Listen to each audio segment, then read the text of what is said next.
नमस्कार साथियों, आप सभी के हमारे YouTube चैनल CDR में बहुत बहुत स्वागत है। आज हम पढ़ेंगे business organisation BCom first semester. हमने जहां तक पढ़ लिया था, जारी कर लिया था, उसके आगे विषय जारी रखेंगे। ठीक है, तो देखिए आज का विषय क्या है। आज का विषय meaning and definition of business. हम बात करेंगे चैप्टर 3 है ये, आज से चैप्टर 3 स्टार्ट हो रहा है। Meaning and definition of business, business का क्या मीनिंग होता है, क्या परिभाषा होता है। ठीक है, सबसे पहले बात करेंगे मीनिंग की। तो business refers to any activity that is carried out with the aim of earning profit. हम उसको बिजनेस रेफर कहेंगे या उसको बिजनेस कहेंगे, व्यवसाय जिसका उद्देश्य क्या हो, लाभ कमाना हो। सपोज दैट आपने क्या कोई बिजनेस किया, ठीक है, मान लो आपने जनरल स्टोर का दुकान खोला, तो आपका उद्देश्य क्या होगा, लाभ कमाना होगा। आपने अपना प्रोडक्ट सेल किया, उसके बदले में क्या है, मनी लिया। मनी लिया तो विद प्रॉफिट लिया, यानी ठीक है।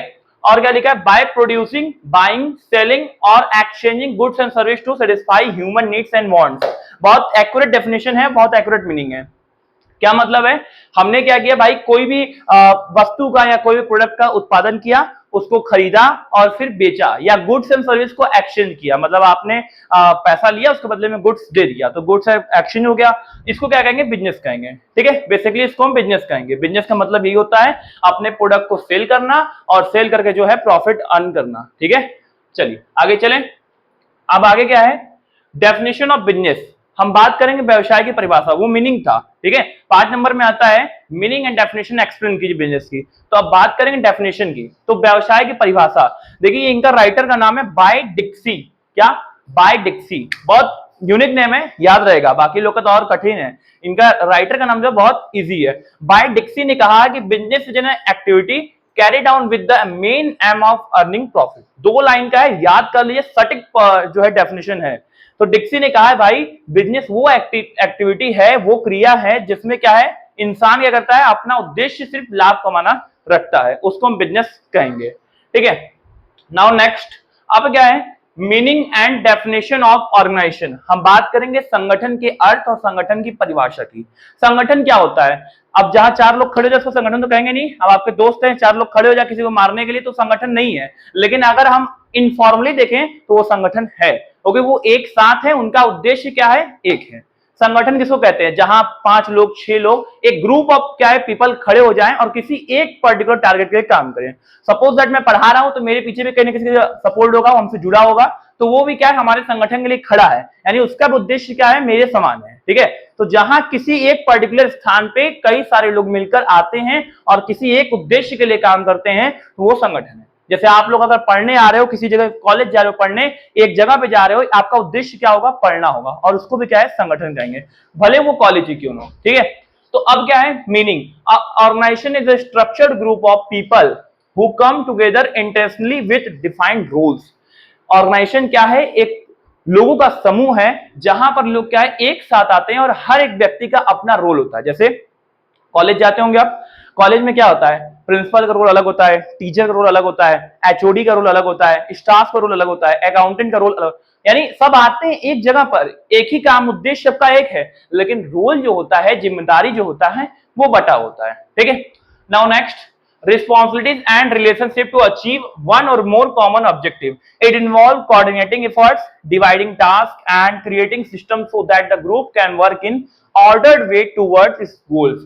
क्या है, समूह में क्या होता है, संगठन में क्या होता है, हम लोग एक साथ आते हैं, किसी एक पर्टिकुलर उद्देश्य यानी ऑब्जेक्ट के लिए काम करते हैं, और हमारा जो मेन मकसद होता है वो सबका सेम होता है। ठीक है, अगर हमारा मकसद आपको पढ़ाना है तो बाकी का मकसद भी पढ़वाना है, लेकिन उनका रोल क्या है वो अलग हो सकता है। ठीक है, तो ये था आपका मीनिंग ऑफ ऑर्गेनाइजेशन, संगठन का अर्थ। ठीक है, ये बिजनेस ऑर्गेनाइजेशन का क्वेश्चन बहुत इंपॉर्टेंट है, हर साल पूछता है। ठीक है, नाउ नेक्स्ट मूव अहेड। अब हम बात करें डेफिनेशन की।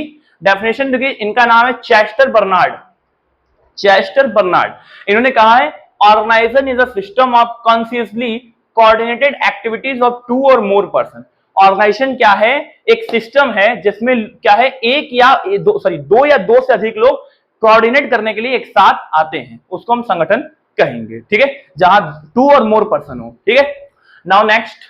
अब अगला क्या है, meaning, definition and characteristics of business organisation. अभी आपने पढ़ा बिजनेस क्या होता है, फिर आपने पढ़ा ऑर्गेनाइजेशन क्या होता है, अब दोनों को ऐड कर दीजिए।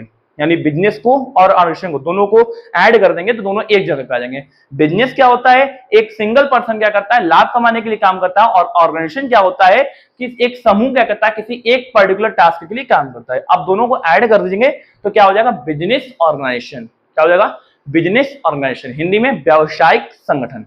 ठीक है, अब हम बात करेंगे बिजनेस ऑर्गेनाइजेशन की मीनिंग की। तो क्या होता है, business organisation means the structure or system through which a business enterprise is established, managed and operated। Business organisation क्या होता है, व्यावसायिक संगठन वो संगठन होता है जो क्या करता है, चीजों को, अपने एंटरप्राइज को, अपने फर्म को मैनेज करना, ऑपरेट करना और साथ ही साथ उसको अच्छे से स्टैब्लिश करने का काम करता है बिजनेस ऑर्गेनाइजेशन। अब भाई अगर हमारा फर्म बहुत बड़ा है, सपोज कीजिए अभी आप एग्जांपल ले लीजिए, मान लीजिए अमूल का। अमूल देखिए ओवरऑल पूरे इंडिया में फैला हुआ है, आप कहीं भी जाइए इंडिया किसी कोने में आपको अमूल मिल जाएगा। अब अमूल इतनी बड़ी फर्म है, उसको मैनेज करने में जाने कितने हजार लोग लगे हुए हैं तब जाके वो अमूल चलता है। ठीक है, अमूल का डेली दूध यूज करते होंगे चाय बनाने के लिए, अमूल का छाछ आता है, मट्ठा आता है, तमाम प्रोडक्ट्स आते हैं, हर कैटेगरी लगभग अब तो वो सब चीज लगभग दे रहा है जो हमें डेली रोजमर्रा के जीवन के लिए चाहिए। ठीक है ना, खाने संबंधित। ठीक है, हाँ, तो अब क्या है, अमूल को मैनेज करने में जाने कितने हजार लोग डेली रखते हैं, तब वो जाके मैनेज होता है, ऑपरेट होता है और साथ ही साथ एस्टेब्लिश होता है। ठीक है, now it refer to the way people, resources and activities are arrange to carry out business operation. ये क्या है, इसलिए लोग एक साथ आते हैं जिससे उनका संगठन क्या और मजबूत हो और अधिक ग्रोथ करे और विकास करे और साथ ही साथ लाभ कमाए और सबका डेवलपमेंट हो। ठीक है, नाउ नेक्स्ट अब बात करेंगे डेफिनेशन नहीं है, ये थोड़ा छोटे में है। ठीक है, जैसे वो बहुत बड़ा था तो अब ये छोटे से में है। छोटे से में क्या दिया है, business organisation is the framework that defines how a business is formed and run to achieve its objective. देखिए बिजनेस ऑर्गेनाइजेशन क्या होता है, एक वो फ्रेम होता है जो हमको बताता है, डिफाइन करता है कि हम अपने बिजनेस को और अच्छा तरीके से अपने गोल को कैसे अचीव कर सकते हैं।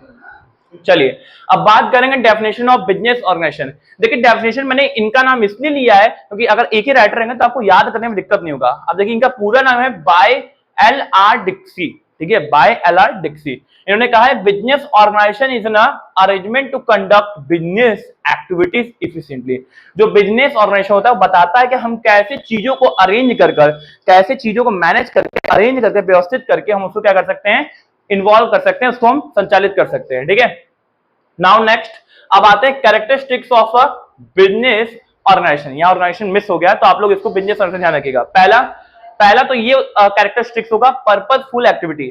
ध्यान रखिएगा एक बिजनेस संगठन की या एक व्यावसायिक संगठन का उद्देश्य क्या होगा, पर्पसफुल, मतलब उसका कोई उद्देश्य होगा कि हाँ हमें एक महीने में इतना पैकेट का सेलिंग करना है। सपोज करिए आप बिस्किट का प्रोडक्शन कर रहे हैं तो आपका उद्देश्य क्या होगा, हम अधिक से अधिक बिस्किट अपना सेल करें, हम क्रीम वाला भी दें, चॉकलेट वाला भी दें, वनीला भी दें, हर फ्लेवर का बिस्किट दें ताकि हमारा कस्टमर जो है वो अधिक से अधिक हमारा डिमांड करे और हमारे प्रोडक्ट जो है अधिक से अधिक सेल हो। दूसरा है कॉम्बिनेशन ऑफ रिसोर्स। आपके पास हर तरीके का रिसोर्स होना चाहिए, आपके पास पैकेट भी होना चाहिए, आपके पास मशीन भी होना चाहिए, मतलब हर तरीके के रिसोर्स होते हैं, टेक्निकल होते हैं, वो होना चाहिए। तीसरा डिवीजन ऑफ वर्क, मतलब आप क्या करो, किसी एक पर्टिकुलर इंसान को सब वर्क मत दो, हर इंसान को अलग अलग मतलब वर्क डिवाइड करो। जैसे अब बिस्किट बनाना है तो बिस्किट बहुत सारे काम है, बिस्कुट को रिफाइन करना, बिस्किट में क्रीम लगाना, बिस्किट को पैकिंग करना, डिजाइनिंग करना, हर तरीके का काम उसमें इन्वॉल्व होता है। चौथा कोऑर्डिनेशन। बिजनेस ऑर्गेनाइजेशन में एक बहुत बड़ा महत्वपूर्ण काम होता है कोऑर्डिनेशन का, चीजों को कोऑर्डिनेट करना, कोऑर्डिनेट करके उनको क्या है सही तरीके से संचालित करना। पांचवा हायरार्की ऑफ अथॉरिटी। हायरार्की मतलब एक सिस्टमैटिक वे में उसको ऊपर से नीचे तक एक बना देना कि हाँ भाई देखो आपका काम है, ये आपका काम है, ये आपका काम है। फ्लेक्सिबिलिटी, आपके ऑर्गेनाइजेशन में फ्लेक्सिबिलिटी हो, जैसे मान लीजिए मंदी आ गई तो अब इस तरीके से आपको काम संचालित करना है कि अब उसमें भी आप दौड़ सकें, हार न जाए। ठीक है, तो आज का जो पॉइंट था वो इतना ही था और फिर हम अगले वीडियो मिलेंगे, तब तक के लिए। और हाँ, अगर आपने चैप्टर 1 चैप्टर 2 का वीडियो अभी तक नहीं देखा है तो प्लेलिस्ट में वीडियो अवेलेबल है, आप जाकर लाइन से जो है वीडियोस हमारे देख सकते हैं। और सब्सक्राइब, अगर चैनल सब्सक्राइब नहीं किए होंगे तो कर लीजिएगा, नोटिफिकेशन जाता रहेगा, हम लोग आपस में मिलते रहेंगे और हम लोग मिलेंगे तभी पढ़ाई होगी। और जितने भी मित्र हो, सखा हो, सखी हो, सहेली हो, ये जो भी आपके होते हैं क्राइटेरिया आपका जो होता है, उनको वीडियो जो है जरूर फॉरवर्ड करें। फिर मिलेंगे अगले वीडियो में, धन्यवाद।